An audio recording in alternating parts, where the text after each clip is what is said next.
সবাইকে জানাই পবিত্র ঈদুল আজহার শুভেচ্ছা। আজকে হলো ঈদের দ্বিতীয় দিন। আর আজকে ঈদের দ্বিতীয় দিন আমাদের যে খাসিটা আছে, ছাগলটা, ওইটা আমরা কুরবানি দেবো। এই যে সকাল সকাল দেখতেছেন সবাই রেডি হয়ে আমরা একদম ভোরবেলা ছাগলটাকে কুরবানি দেওয়ার জন্য প্রস্তুতি নিয়ে নিলাম। ইসুরি টুরি ধার টার দিয়ে এই যে সবাই ভাগ্নেরা আছে, আমি আছি, সবাই মিলে এই যে ছাগলটা শোয়াই আল্লাহর রহমতে বিসমিল্লাহ বলে কুরবানি দিয়ে দিলাম আল্লাহর রহমতে। এখন সকাল সকাল এখানে ভোরবেলা, কেন ঈদের দিন তো নামাজ পড়তে হয়, ওই দিন গরু নিয়ে আমরা গরু কুরবানি দিয়েছিলাম, ছাগলটার কুরবানি দেওয়া হয়নি।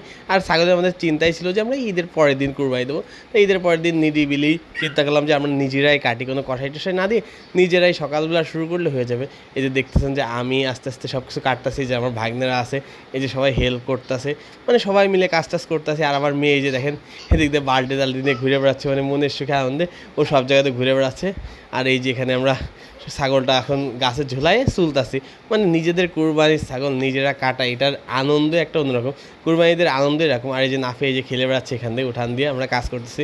আর এই যে দুইজনে মিলে যাচ্ছে হচ্ছে আমাদের কর্মশা গাছ আছে, সেই কর্মশা গাছাতে কর্মশা খেতে গেছে আমার মেয়ে আর আমার ভাগ্নে দুইজনে মিলে। আর আমরা এই যে কাটতাছি, মানে কুরবানির আনন্দটাই হচ্ছে এটা, যে নিজেদের কুরবানির যে পশুটা আছে সেটা নিজেরা কাটা, নিজে হাতে করা, এর একটা আনন্দই অন্যরকম।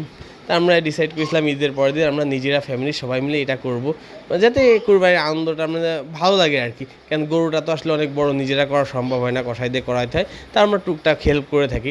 আর ছাগলটা যেহেতু ছোটো আছে, সকালবেলা একদম ভোরবেলা উঠে করতেছি, আনন্দও লাগছে। এসব এখন কাটাকাটি শেষ, এখন এটা হচ্ছে কুপাইতে হবে। হাড়টা জাস্ট আমি একটু কুপাই দেবো, আর মাংসগুলো ওই যে ওরা ঘিলে করে যাচ্ছে ওগুলো বটিতে কেটে ফেলবে। মানে এর যে আনন্দ এটা আসলে ভাষায় প্রকাশ করা যায় না। আসলেই কুরবানির মাংস পশু যেটাই বলেন, নিজের কাজ নিজে করা, এক কথায় অসাধারণ। তো এই তো ছিল আজকে আমাদের দ্বিতীয় দিন ঈদের। আশা করি সবার অনেক ভালো লাগছে। তো আমাদের মাংস কাটাকাটি শেষ, এখন আমরা চলে যাবো, বিদায় নেবো। সবার ঈদ আশা করি অনেক ভালো কাটবে।